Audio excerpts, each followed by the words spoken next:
کیا جس چیز کی انسان آرزو کرتا ہے وہ اسے ضرور ملتی ہے؟ سو آخرت اور دنیا تو اللہ ہی کے ہاتھ میں ہے، اور آسمانوں میں بہت سے فرشتے ہیں جن کی سفارش کچھ بھی فائدہ نہیں دیتی مگر اس وقت کہ اللہ جس کے لیے چاہے اجازت بخشے اور سفارش پسند بھی کرے۔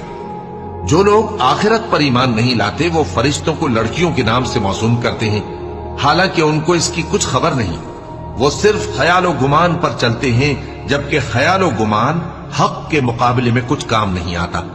تو جو ہماری یاد سے روگردانی کرے اور صرف دنیا ہی کی زندگی کا خواہاں ہو، اس سے تم بھی منہ پھیر لو۔ ان کے علم کی یہی انتہا ہے۔ تمہارا پروردگار اس کو بھی خوب جانتا ہے جو اس کے رستے سے بھٹک گیا، اور اس سے بھی خوب واقف ہے جو رستے پر چلا۔ اور جو کچھ آسمانوں میں ہے اور جو کچھ زمین میں ہے سب اللہ ہی کا ہے، اور اس نے خلقت کو اس لیے پیدا کیا ہے کہ جن لوگوں نے برے کام کیے ان کو ان کے اعمال کا بدلہ دے۔